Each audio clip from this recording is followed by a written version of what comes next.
ہمارے تحصیل رپورٹر خالد فاروق وٹو کی منڈی سعدی گنج سے report. Government higher secondary school Mandi Sadiganj کے خوبصورت بلڈنگ کی فرنٹ لوکیشن کو صاف ستھرا رکھنے کے بجائے کوڑے کرکٹ کے ڈھیروں میں تبدیل کر دیا گیا ہے۔ ایجوکیشن اتھارٹی ضلع بہاول نگر کی چشم پوشی بہت بڑھا دیا ہے۔ تفصیلات کے مطابق منڈی سعدی گنج ہائر سیکنڈری اسکول 99 کنال پہ محیط ہے۔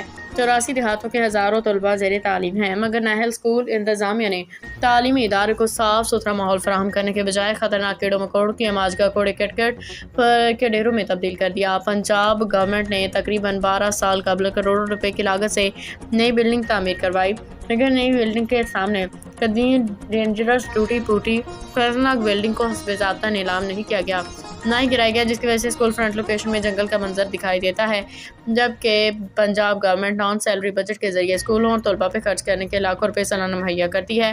وزیر اعلیٰ پنجاب مریم نواز، وزیر تعلیم پنجاب فوری طور پہ نوٹس لیتے ہوئے سرکاری درسگاہ کو طلباء کے مفاد کے خاطر عرصہ دراز سے موجود ناکارہ اور ڈینجرس بلڈنگ کے ریموو کر کے صاف ستھرا ماحول فراہم کیا جائے۔